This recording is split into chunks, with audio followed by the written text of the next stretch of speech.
Hi there, my name is Philip Ideson. I want to welcome you to the Art of Procurement podcast, the podcast that helps you, a forward-thinking procurement professional, position yourself and your team to proactively take advantage of the revolution that's taking place in procurement today. By interviewing industry trailblazers and sharing insights from our own experiences, my team and I pull back the curtain and shine a light on the strategies, tactics, and tools that procurement teams are using to elevate their impact. And in today's podcast, I wanted to share with you a recent conversation I had with Mignogna and Claire Sexton at Corcentric from one of our popular AOP Live webinars. The webinar was titled, Digital Procurement is Not Easy, Don't Go It Alone. And Anthony and Claire shared advice on how to get the most out of your source-to-pay technology investments. We answered questions that covered topics such as how to strengthen the connection between your source-to-pay business case and your business benefits, why post-go-live maintenance and configuration will either enable or prevent continuous improvement, and how managed services can help procurement seize the upside potential of digitization by driving adoption and utilization. We also shared results of an Art of Procurement community poll that sought to understand why technology implementations fail from the perspectives of our community. Okay, so to kick things off, I asked Claire if she found procurement or if procurement found her. I'm not sure. Does procurement find anybody? I don't know. I'm not sure anyone finds procurement. Definitely procurement. I don't know. I fell into procurement for sure. After college, I worked for Siemens as a buyer. Had no idea initially at university what procurement was. Certainly 20 years ago, it wasn't the profession that it is now. So I would definitely say that procurement found me. Oh, I don't know which way around it is. I fell into it, whatever. You found yourself in, like most of us, I think. What about you, Anthony? Did you have a similar journey? Yeah, I mean, I actually did have a procurement class in college. I don't think that I left college saying, yeah, that was the one. You were ahead of most of us, though. Fair. Go Penn State. I mean, I think it's kind of a similar. I don't know. Has anybody answered like I sought out procurement for procure? Maybe 1 or 2%, but it's usually a pretty small number. Yeah, when I was 5 years old, I grew up and said, "Mommy, I'd like to be in procurement." Right. Yeah, I think, and it's funny because Claire and I have kind of worked together at a couple different spots here. Now at the great ship of Corcentric, but yeah, I think I found it through out of college, looking for opportunities to get diverse experience through rotational programs and consulting. Found this company called Bravo Solution and kind of grew up professionally, with procurement software and consulting. So I always ask that question to give some context, for some of the experiences and backgrounds that our guests have as we go into some of the questions. But as I want to start, one of the things that we did, and this is one of the first times we did this, we thought we'd put a poll out at the beginning, or basically a couple of weeks ago, around the topic to get some insight into folks' experience around the topic that we're talking about in the webinar. And so the question I asked, I'm going to just read out the question and the answer, the votes. And I'd love to just ask you both a little bit on your opinion and reaction to the poll that we ran. The question was, what's the biggest obstacle between procurement and an ROI from a source to pay platform? And we gave 4 answers, and the answers were selecting the wrong platform was 13%, poor implementation was 43%, low adoption and utilization was 38%, and post-implementation administration was 6%. So poor implementation and low adoption were the big winners of that poll. And we had about, let's say, 112 votes in that poll. Anthony, I'm going to come to you first. What's your reaction to those results? Well, 112. I think that clears the family feud threshold of statistically relevant. So I think number one that jumped out, like picking the wrong platforms, rarely the answer. I don't know if that's kind of human bias, that clearly I didn't pick the wrong platform, or if it's more of a the 80% of software features go unutilized, and therefore most of the platforms, at least at this point, right, we're 20 years into source to pay software, that it's fairly mature. So I thought that was interesting. And the there was kind of bunched in either we didn't set it up right out of the gates, or we didn't utilize it once we did, which are kind of two sides of the same coin. Because if you didn't set it up right, then it's really hard to adopt it and utilize it. And then the post administration could also be a cause for the low adoption and utilization, right? Yeah, I mean, I thought it was interesting that it was like two very clear answers, right? As far as either we didn't set it up right or we didn't utilize it correctly. Neither of which is necessarily being attributed to the feature functionality of the platform, right? So it kind of goes into the topic that we're discussing today, right? And where would your vote have been?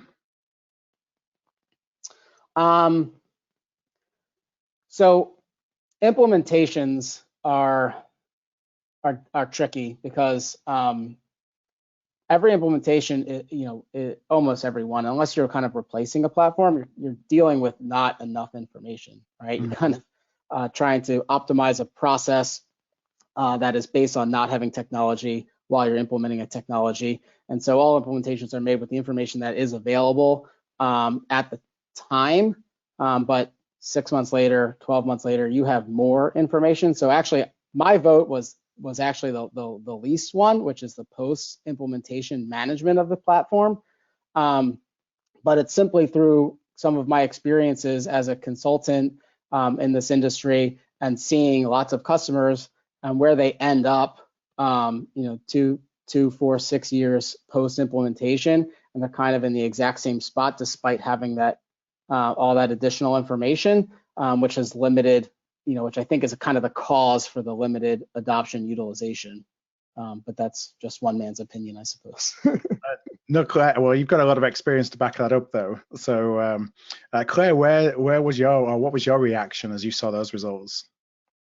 Well, it was kind of similar, I suppose, but I think that when you look at the results and it's focusing on poor implementation and adoption, I think some of it comes down to expectations and what the expectations of the business, of the decision makers, the people that chose, selected, implemented the platform, and certainly the people that, the end users using it, and what was it that they were trying to achieve. And I think it kind of pulls back to the first option of, selecting the wrong platform, which isn't the case. But I think a lot of people might take the approach that technology is the answer. So they go through a process of investing in technology, kind of echoing Anthony's points, like a lot of information is required, which if you haven't, you need time to do that, to work in partnership with a vendor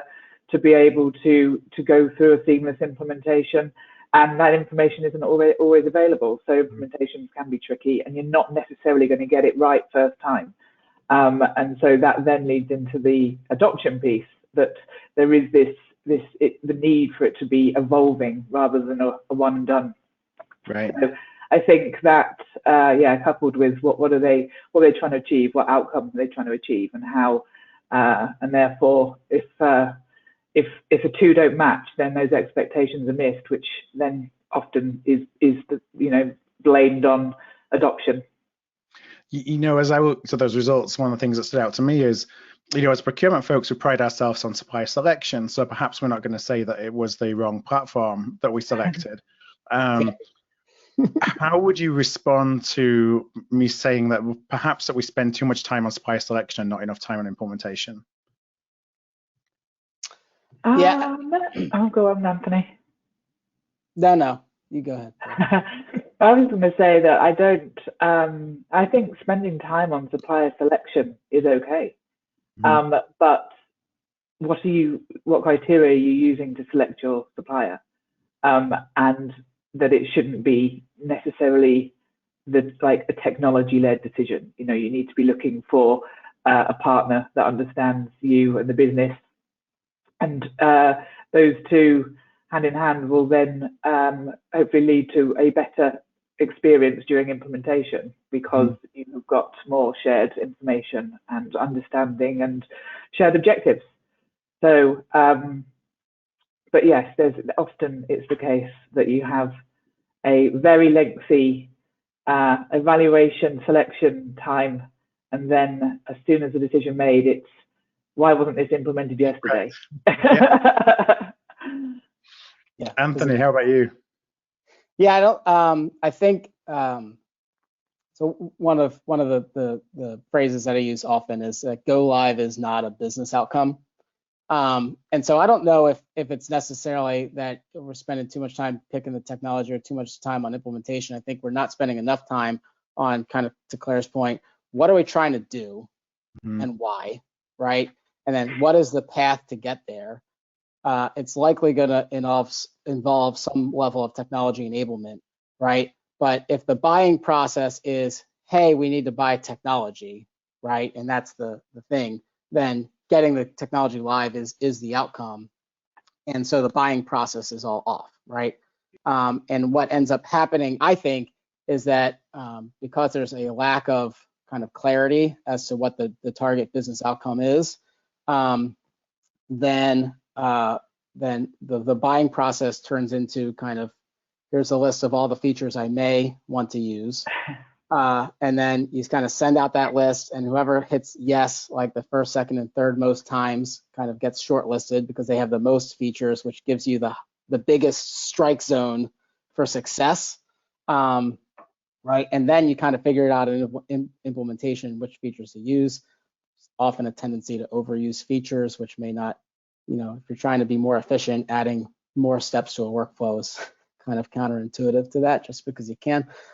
So, I think the time isn't really spent on like defining that ideal future state, even if that's 18 months from now, right? And kind of building the path to get there, on which go live, selection is a step, go live is a step, and there's several steps after that. And I think it's the several steps after that that we often miss when we're looking at, making that investment. It's interesting. The first topic that we want to dig into is the ROI from a source to pay platform. And you kind of alluded to it there. And Claire, you're obviously seeing what potential prospects are looking for every day as they're looking to start digitizing their source to pay process. Do you find that there is too much emphasis placed on features and kind of the feature list, and that there's this perception that, well, the more features, then it must be more valuable, as opposed to focusing on the outcomes that we've kind of talked about so far? It's a great question. Fortunately, and this might be a controversial answer that Anthony may agree or disagree with, but I am actually seeing a shift in a positive direction where there is less focus on features and functionality. Particularly with to your question of the more features the better. I think perhaps with the way the market has evolved and grown and matured over the years, there is a level of acknowledgement that most of these technology platforms are the same. They do the same thing. There's a few different bells and whistles, different colors, etc. But the bottom line is they do the same thing. So I think there is the beginnings of a shift towards what are our pain points rather than what features do we need. And I think a lot of that probably points towards the need for efficiency, which automation can provide a lot of benefits or value towards that. So that's not everyone there. We'd like to see more people. You said you're not sure how Anthony would respond. Anthony, how would you respond to that? Maybe that a lot of these platforms do very similar things, and that's not necessarily the differentiator anymore. Yeah, I think that's right. It kind of ties into what I was saying earlier, that most of the features go unused, right? And it's if you've got a unique business case, then there might be you might have a smaller strike zone. But it's a pretty mature market these days, right? Most platforms are in the cloud, right? They do all the things, right? Whether it's RFPs or purchase orders and approval workflows and all of that. Which I think, to Claire's point, is kind of allowing that shift to happen, right? Because you don't have to worry as much about getting into implementation and finding out that super critical thing that you need isn't available. It likely is, and that's kind of a box checking exercise. It's really about who's going to help you get to where you need to be. If you think about how kind of organizations make decisions, there's kind of high-level business objectives, right, that translate into strategies, right, and then those strategies turn into projects to support those strategies, and that's oftentimes the conversations that we're having. Is the project is to buy the thing, right, but what is the strategy that's tying into, and if as you're kind of executing that project, you keep that end goal in mind. If it's about automation and efficiencies, then that's got to be the focus. If it's about I guess tying into that is visibility, scalability, right? Then that kind of can frame not only what's important, but also it might shift what that project really looks like. We have a lot of conversations, not only with procurement, but with AP, right, which are kind of inextricably linked, right? Because procurement buys the stuff and AP's got to process the invoice for it, right? And then Treasury's got to pay for it. You know what I mean? And so you might have like the AP professional looking to get the pile of invoices off their desk.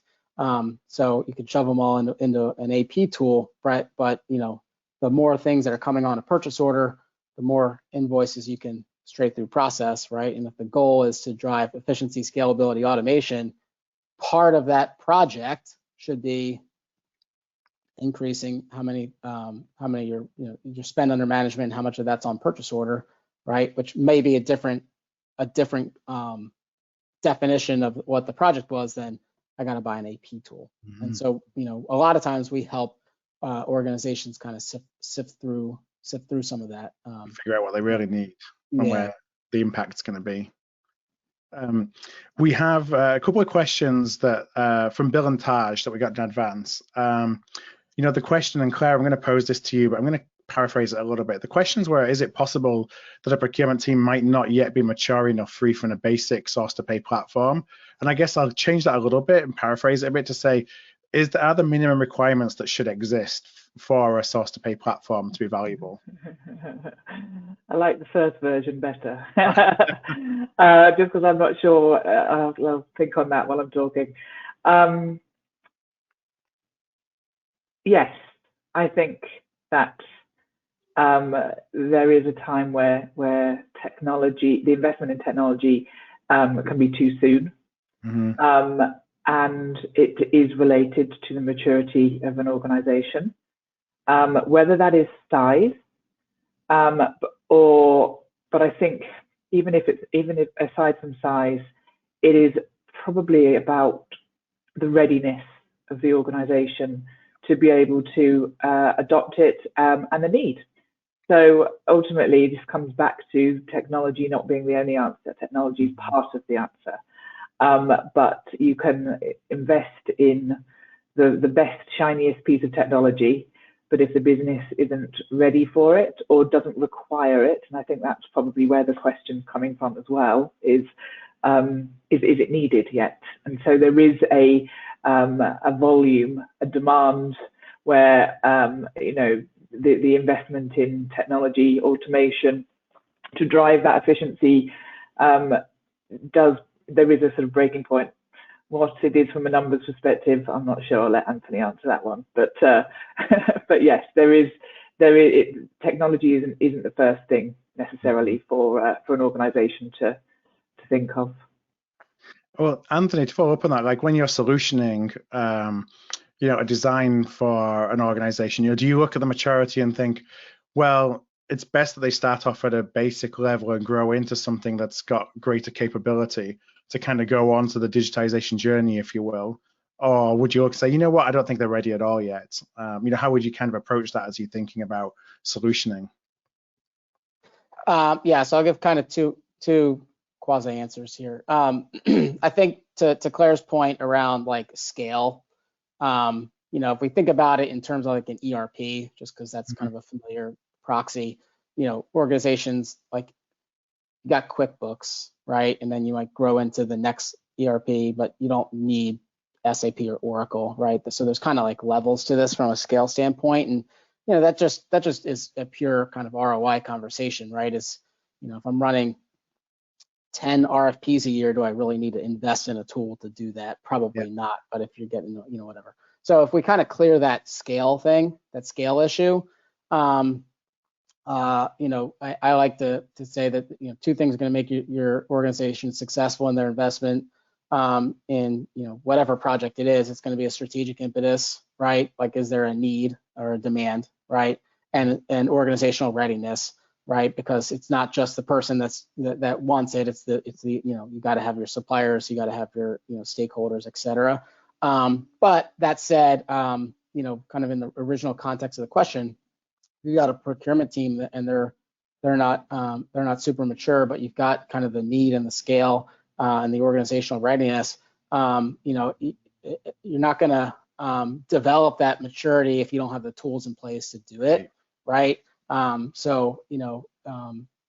think there's a bit of an evolution, but I don't think that the again, assuming clearance of scale and need, I don't think that there's like a notion of like you shouldn't use technology because you're not mature enough. I think you need to begin using it, and you're going to use it in a more mature manner as you get better at it, right? And it's kind of I could use like a woodworking analogy, right? You're not going to get good at it if you don't have the tools, but once you have the tools, you'll get better, and then you'll buy more sophisticated tools. I've got something to follow up on that actually. I think if you hear a lot, certainly in the procurement and the enabling technology industry, about people, process, technology. And it was just thinking then about the process side, that often an organization, irrespective of where they are on the sort of maturity curve, because organizations often invest in technology for different components at different times, whether it's finance, whether it's contract management, whether it's sourcing, etc. And I remember probably 5-10 years ago, the demand increasing for supplier performance management, scorecarding, measuring, monitoring your suppliers. And it was at the age where the software vendors were really starting to put some quite neat stuff into their product sets to be able to do that. Lots of fancy, pretty graphs, but some strong capability to be able to survey and scorecard. And I'd have a lot of conversations with organizations interested in doing that. And the first question that I would ask is, well, what are you doing now? What's your process now? How do you do that now? Because you don't necessarily need technology before you've actually understood what it is you're doing, or really you should be sort of doing it first. So you should be already managing relationships with suppliers, have KPIs written into your contracts, for example. And once you've actually got that process in place, then we've got some great technology that's going to make it a lot easier for you to manage. And I think sometimes that sort of chicken and egg, it isn't really chicken and egg, it's very straightforward. You need to have a plan and know what you're doing before the technology actually is going to add value to it. Yeah, the technology can accelerate whatever you have in place, but it's not going to go and fix something that's broken or that doesn't even exist in the first place. Yeah. Not work miracles. Kelly, I'm going to come to you in a moment or two. If anybody does have any questions, please feel free to pop them in that question box. Before I do that, we have a couple of questions that have come in, one from Adrienne, one from Magdalena, which are along the same lines.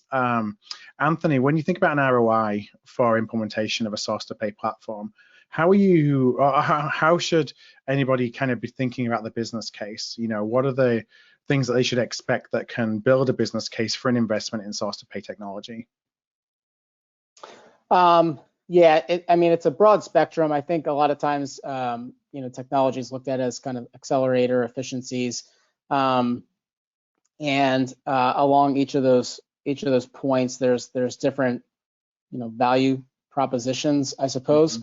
But I think, on if I kind of break it into your upstream where procurement typically lives and your downstream where kind of AP typically lives.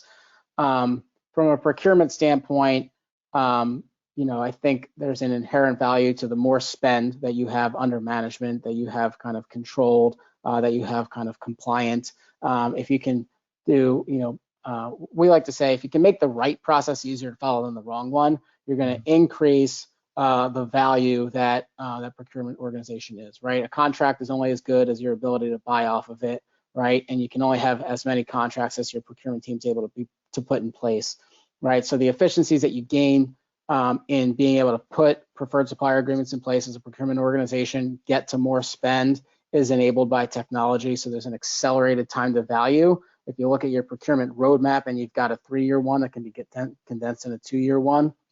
But then also, putting those contracts into a platform that allows your organization to buy off of them increases your compliance, right? Not only with the, capture of, whether it's the savings or the, impact on working capital, whatever. But then that impacts the downstream efficiencies, right? We like to look at it in terms of like touch points, right? Because I think, especially for internal business cases, it's okay to use benchmarks, but if I use a business case, then we just end up arguing the benchmark Right.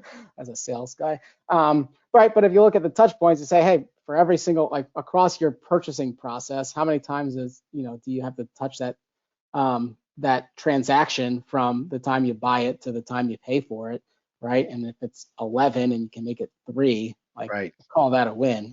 Yep. And you can do the math on how much the 8 cost, if you will. Claire, anything that you want to add on top of that before I just jump over to Kelly? No, I don't think so. I was going to answer it at a far higher level, so I think I think Anthony's answered that well. Kelly, let me come over to you then. Any questions that we've had so far from our audience today? We have had some questions come in, and for this first one, Anthony, I'm actually going to sort of take this as a follow-on to some of what you were just saying. So we've talked about the fact that by and large, most of these platforms are the same. And so Jarno is asking, should procurement therefore separate sort of the process change effort from the system implementation? Should we be trying to change our processes first and then both learn about ourselves in the process and learn about what we need the solution to do for us, and then sort of pick a solution that will take us to the next level based on the change that we've been able to affect? Or are the process and the technology so closely linked that we really do, as challenging as it is, need to try to do them both at the same time?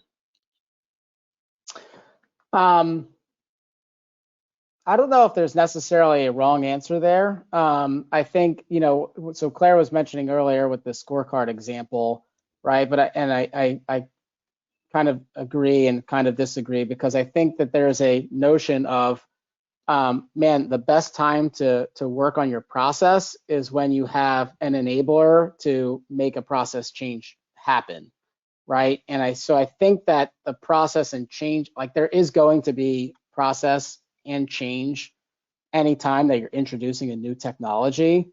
So like I would lean towards, let's do this as a project, right? Where we're improving our process because we have a technology that enables us to improve it. I think there's an element of kind of defining that target outcome, like we talked about before, right? Where are we trying to get to, that informs that to an extent, and informs that, selection process, decision matrix, whatever you want to call it. But, I think kind of building all the boxes and arrows, right, and then trying to shove that into the technology solution is kind of just taking 2 steps that it's going to create some rework there. I think that where I would lean is that once you have that technology in place, don't sleep on that evolution and that continuous improvement of, hey, now that we have facts and data are our friends. Now that we have the visibility, we set up the process like this, where are the bottlenecks, and let's alleviate them and have a, whatever it is, a quarterly checkpoint or, semi-annual, whatever. Well, and Claire, I do want to give you an opportunity to comment on the same, but if I can maybe add in, it feels like something that we may be dancing around a little bit is the fact that the ultimate differentiator is procurement, right? And so if we're not leading the change that the organization wants to see, if we're not delivering the results that they expect, it's ultimately us. I mean, certainly partly how well does the solution, do those features that you talked about earlier match with our ability to leverage them? But to what extent do we really need to be able to look at ourselves and say, do we have the talent? Do we have the combination of skill sets and expertise? Do we have the creativity? Have we hired well? When it comes down to this very delicate balance of process and people and technology and how it all needs to go together. What would your thoughts on that be? I think if they're asking that question, then they're going in the right direction. I think having that awareness and being okay if the answer to any of those questions is no. If understanding that your processes aren't up to scratch, your data is in a terrible state, you don't necessarily have the right talent or skill set in the organization that you need. Having those answers to the question doesn't mean you're failing. In fact, it means that you've identified either an area that needs to be addressed or an opportunity that can be capitalized upon. And then understanding how you go about moving in the right direction to fix it. And I think it comes back to what Anthony was saying about what it is you're trying to solve, what it is you're trying to solve, or what it is you're trying to achieve. And I think procurement can certainly take the lead and do take the lead in doing that. There's a fine balance between making a decision by committee and asking too many people for their input. We've seen that with countless both processes, certainly RFPs, where it's clear they've sent it out to the business and asked, given a wish list of the things that they want, and it's not really going to achieve anything. I think so, but having a clear objectives and goals of what it is that you're trying to achieve, and then backing into it and finding the different ways of solving it, and it doesn't all have to be done at the same time. I mean, different organizations work in different ways, but you don't have to solve everything at the same time, but prioritizing the things that are going to make the biggest difference will help. Well, this actually, go ahead, Anthony, and then I was just going to build on that real quick, Kelly, because I think you stumbled onto something that I think there's a risk of kind of over optimizing around the current state and considering that fix, right? And it kind of ties into the maturity conversation earlier. It's like, well, if we're low maturity, we can't do X, Y, and Z. And there's kind of a roadmap element to this that is, all right, that's where we are today, but where we'd like to get to, right, is some other place in the future, more mature, more streamlined, more efficient, et cetera. And I think there's an element of identifying where the opportunity is to look at how you build that. How do we either develop the talent in-house, or which elements of that talent do we want external, right, in a third party, and whether that's associated with the technology provider or not, right? Those are options on the table. So I think I would just encourage folks to kind of look at everything kind of more holistically. I think there's a tendency to try to say, all right, here's my fixed things that I need to optimize around, and we end up nibbling at the margins, right? And if we're trying to be leaders of transformational change within an organization, you can't have transformation just nibbling at the margins. Well, and one of the things that I actually thought was really interesting about the discussion that the three of you had about the LinkedIn poll results in the beginning, that we can sort of come back to here is, when we look at, we are perhaps, this is an interpretation, we are perhaps so confident about our ability to select suppliers, including our technology providers, that we think it couldn't possibly be our implementation. It couldn't possibly be our post-admin support because we have chosen the best solution. And when we start to question, okay, is that actually valid? And we turn it back on all of our other sourcing work that's beyond procurement's needs. I wonder if we can look at the same thing here. So if we're saying, okay, we need to be vulnerable potentially, we need to be as objective as we can about our skills. Claire, you made an excellent point. If you're not asking these uncomfortable questions, you're probably in the wrong place. Are most of the teams that you discuss this with, Claire, I'll start with you and then I'll give you an opportunity as well, Anthony. Do you find that procurement teams know themselves well enough and are willing to be vulnerable enough with Corcentric, for instance, in these conversations to help them get to the right technology and services-based support? Or do we have that same challenge that we were talking about with comparing how we select technology and how we help support the business's decision around other suppliers? Are companies, are they self-aware? Claire, are they willing to be open enough with you and your team for you to truly help them in the way that you would want to? It's a provocative question. On the whole, certainly at first, no, they're not willing to be vulnerable, not willing to be open. That is part of my job to open them up. And it's acknowledged, and there's different, there's a clinical way of approaching purchasing something, investing in something, particularly a software solution. And I think that people, I'm seeing more of it, people listening to vendors who have the experience and the knowledge and the ability to be able to help them ask those difficult questions and help them look under the hood of what they're really trying to achieve. And we do this on a daily basis, where organizations are approaching it as a okay, and it often is, the need is not coming from procurement. Procurement are taking the, as Anthony used the analogy earlier, or not analogy, but the reality of like the strategy coming down the chain until it's a project. Procurement are picking up that project often. They're not trying to achieve their own objectives. They're doing it to achieve somebody else's objectives. So they're delivering on that project and treat it in quite a clinical fashion.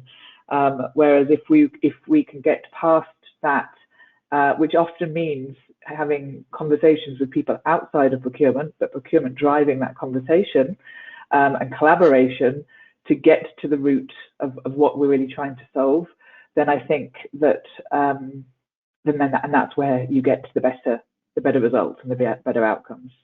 But it's definitely not the norm. But there are people. We are seeing people becoming more open to it. But it's quite I think a personality trait thing rather than a professional thing. Anthony, do you have any thoughts on the same before I hand back to Phil? I have lots of thoughts. Would you like to share them? Keep it clean. Yeah, I think that as procurement professionals, right, we've been conditioned to figure out what your problem is, figure out what the solution is, and then go find a provider for the solution. And the goal is to get everybody to fit into the spreadsheet, the matrix, the scoring, parameters that you've set. And there is no better way to kind of stifle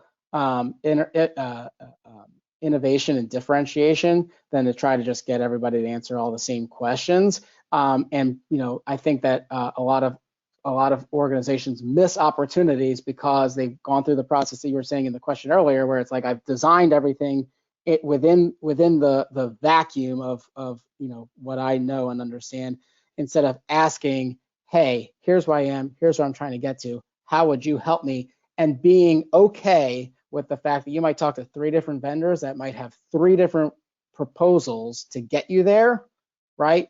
But that is how you can really unlock, in my opinion, kind of the optimal value. And there's plenty of times where like our answer may not be as good as somebody else's, or our answer is much different than you might have expected, right? But it's it's up to the procurement professional to ensure that they're kind of setting up the conversation in a way that allows for new information, new ideas, capabilities that were not, are unconsidered previously, or a different way of looking at the problem they're trying to solve, the objective they're trying to achieve. I think that approach yields, especially, like we're not talking about widgets here, right? We're talking about, fundamental changes to your organization for, think about this as a transformation and not a transaction. Then yeah, I think that the tendency is, it's not 100%, right? But the tendency is to kind of be a little bit too kind of siloed and rigid. And I think that there's a lot of opportunity like on this topic specifically as it relates to investing in technology, which is going to impact processes and people, to have a more open approach, I guess, to those conversations with organizations, because we've worked at many different organizations. We've worked with many different applications. We've worked with many different companies across many different industries. And so, the folks that you're talking to on our side of the table, me, Claire, and our peers, across the industry, right? Phil, being another one, can bring lots of ideas that we've seen other places, right? That we can potentially apply to your situation, and actually improve on kind of what you thought the art of the possible was, or the art of procurement was. And it's funny, a nice segue, Anthony, because we recommend that all the time, not just in buying technology, in buying anything. To give the participants in an RFP process, for example, the opportunity to design their own solution to your challenge. And yes, you may go in there and ask some specific questions. Sometimes we do that because we want to be able to analyze them on an apples to apples basis, rather than it being the best, the way to get the best solution. But just not just technology, but anything that's kind of non-commoditized, I think benefits from procurement taking that approach. Now, in the time that we've got left, I want to talk a little bit about post-implementation. First of all, I'm going to ask a question where I'm asking for a really quick answer, like a quick fire from you both. And the question is from Sushil. Sushil asks, how long after an implementation should we expect to see benefits start flowing? So what do you typically see, an implementation that has gone well, that has gone to plan? How often, when should the benefits start to be apparent when implementing a source to pay platform? Claire, I'll put you on the spot first on that one. Straight away. Yeah. Straight away. Because, and that's not because, and it's subjective of how you define benefits, but yes, straight away, because you are taking a close look at your business and the way that it's going to improve. So. Thanks, Anthony. Yes, I would say, assuming the premise of we did the implementation right, on time, on budget, sunny day, happens all the time. Yeah, there's going to be the first invoice or the first purchase order, right? That purchase order is going to be much more efficient and digital than all previous ones, so you're going to have some level of benefit right away, right? But kind of, not to sound like a broken record, but like that is one step in the process. And so the trick is that the benefits that are on day one should not plateau at day 2, right? They should incrementally increase, day 90, and that curve, oftentimes that curve, I think, is typically a little bit slower than we'd like. and then it's going to plateau at some point, right? And then I've seen a number of organizations where they reach this diminishing returns, right, where it gets kind of out of date, right, and we should be trying to keep that trend line going up. But benefits should accrue on day one. I think so. Yeah. That accruing on day one. On the flip side, then, how long do you wait for things not to be going to plan to raise red flags and decide, hey, we need to fix something? Like, do you wait a little bit of time for the organization to become, it's all part of the change management. Maybe we just need to give it a little bit more time to start to realize the benefits. Or is on day one, if you're not accruing those benefits you expected and starting to, is day one the right time to say, oh, hang on a minute, maybe we need to take a look at how we implemented this? I just think it'll naturally take longer than the first day, right, to even see that. But I think that it's tough to put a time on it, right? But I think you can look at it a couple weeks in, and you're not seeing, whatever the thing is, right? If it's, because we're talking about a big scope, right? So, hey, we're not using, you want to put those corrective measures in place pretty quickly. I don't think it's a 90-day type look back, right? But again, if you set the expectation, like part of our implementation process is like, how are we going to measure that we're successful, right? So that, you don't look the business case slide that Anthony presented in the sales cycle and then, yell at our CSM in a month or 12 months later and say, where are all these things, right? If this is what we're trying to do, we're trying to measure it. We should be able to pretty quickly measure that within I would say a month. Let's just use a kind of pick a time, right, to say, are we even trending? Are we even close? And if there's major red flags that require a look at either, did we miss something major in our implementation? That's tough, right? Or did we miss, more often than not, did we miss something major in our rollout, change management, coordination with stakeholders, communication plan, training, right? That we need to course correct. It's interesting. For folks who are actually watching will see me kind of smiling and shaking my head at the same time when you talked about you don't want somebody to know in a year. That'd be the first look back to say, hey, this is broken, because I think we've all been there where we've been in organizations where technology implementations have failed. You're dusting off the business case 3 years down the line and you're looking at it and saying, well, it's so far apart. How did this even happen? It's because nobody really watched it happen over time.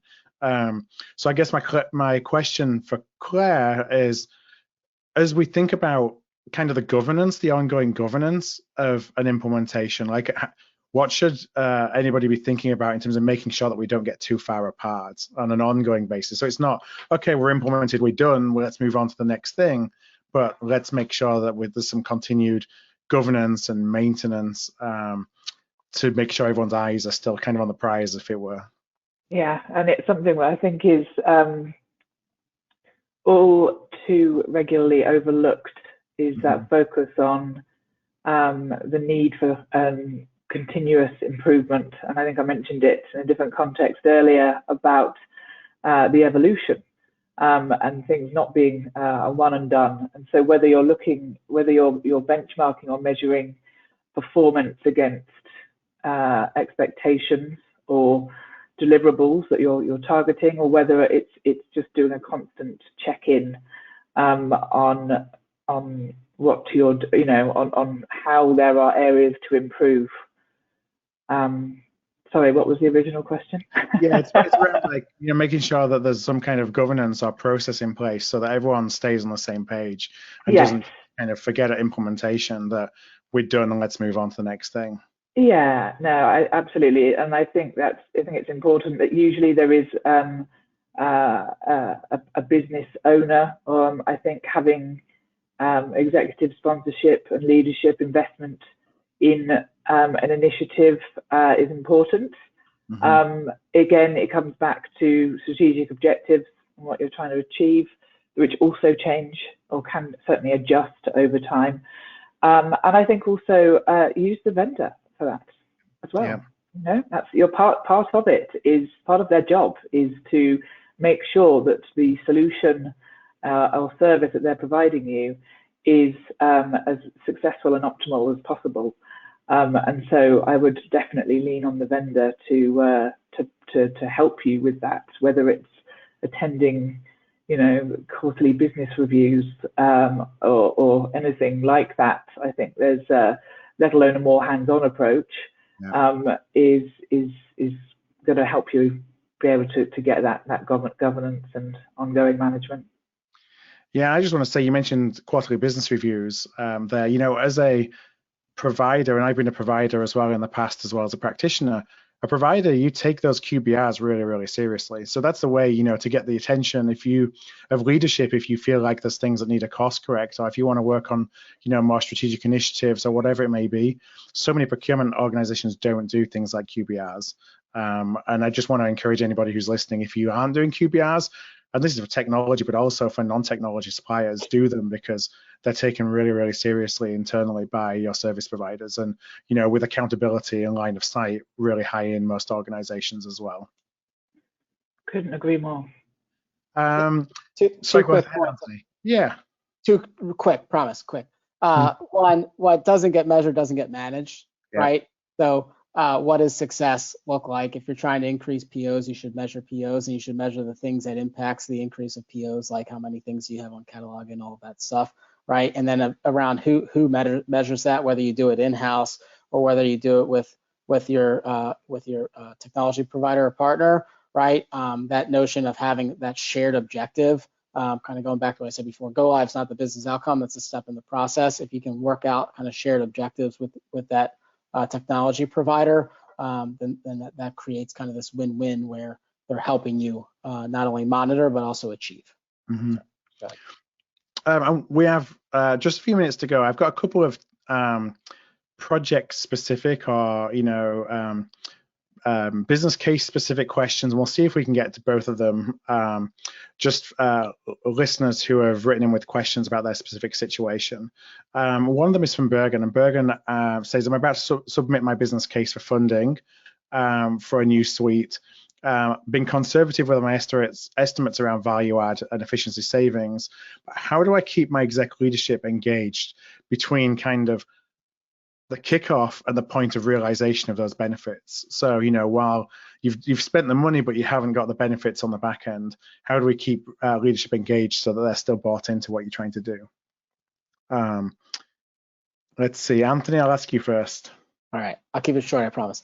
To me, the number one that jumped into my brain is setting the right expectation. Mm-hmm. And that's all about kind of building that roadmap. Ensuring, hey, this isn't a silver bullet, and understanding that you're going to need their support in the initiative and setting that as part of that expectation as well. And then also, tying those, tying all the business case to their objectives, which are probably your objectives in some way, shape, or form, right? And don't sleep on some of the ancillary stuff. There's obviously efficiencies in this acceleration of time to value in that we talked about before, but visibility, right? Like when you talk to CFOs, one of their biggest priorities is getting visibility into data. Right. And if you can tie into that back office scalability, you can tie into that. Those are two of the biggest things that we hear at that level. So it's including all those different value levers that some can be measured faster and sooner than others. So you have good stories to tell before you're realizing kind of the full benefit. Yeah, and I was going to say measure and then share success. Yeah, that keeps people engaged. And we have a question from Laura. I'm going to ask you this one, Claire. Laura says, we recently implemented a global source to contract system. The system is transactionally working well, but now there's a lot of noise around data. Now there's visibility into data that there wasn't visibility into in the past. And I think we've all been there as well, where everyone starts to question then the validity of, this data is wrong. Well, one, you never knew the data in the first place, and two, perhaps the inputs still need some work. Any advice or tips to Laura and her team on how to manage that disconnect? Well, not necessarily disconnect, but that issue now that comes from we've got data and now we're questioning whether that's good data or not. Absolutely, and I think the the key there is to focus on the data. Most decisions are made as a result of data, and understand it and listen to what it's telling you.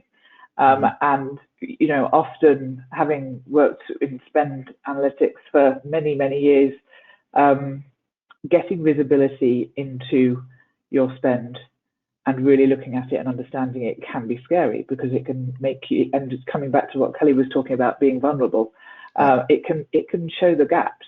It can show you where your contracts, you do not have contract compliance, and lots of maverick spend. It can show you that you are overpaying in certain areas, or that you have too many vendors for certain categories.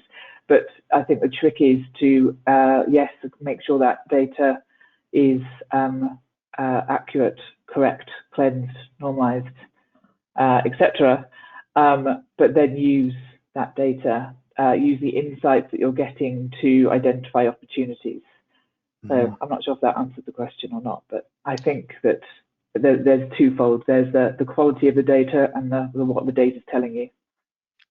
Yeah, and I think there's a whole, and we have done whole sessions on data quality, because it's such a big topic, that when you are doing transformations and then you're starting to get the data and the data isn't telling you what you think it should do, there could be a couple of reasons. One is because you didn't, you were kind of blind to the data before, so you didn't know what it should be telling you. Or the other is data quality might not be great going in, so that's kind of the next thing to then focus on. But I would always encourage folks don't do something because you don't think the data is going to be good enough, like the inputs are going to be good enough, because you can work on fixing that when you have more visibility into what those issues are. And if you don't have visibility, you never really know where your data is problematic. Yeah. Well, I know it's coming to time to wrap up. I was thinking, do I have more room for another question or not? I don't think I do have room for another question. So I want to first of all thank everybody for joining us today in today's AOP live session. Kelly, thanks for just checking in on all the audience questions and posing a couple in the middle there, and giving me a little bit of a breather for my voice as you did so. And Anthony and Claire, it's really been a pleasure to talk about this conversation with you. I know there's a lot more that we could have got into, but really appreciate your time and your experience and expertise. So thank you so much. If this episode struck a chord with you, please do send it to somebody. We grow here at Art of Procurement through word of mouth, and that would be really appreciated. You can also support us by giving us a thumbs up, a star rating, or a review wherever you listen to your podcasts. Since 2015, we've built the world's largest free resource for procurement professionals looking to elevate their impact. Our resources span podcasts like this, videos, blog posts, papers, and events. To join us on the inside and to ensure you never miss an episode, a webinar, event, or a post, please do subscribe to our weekly newsletter, This Week in Procurement. You can do that at artofprocurement.com/subscribe. That's artofprocurement.com/subscribe. Thank you for joining us today, and I look forward to seeing you again soon.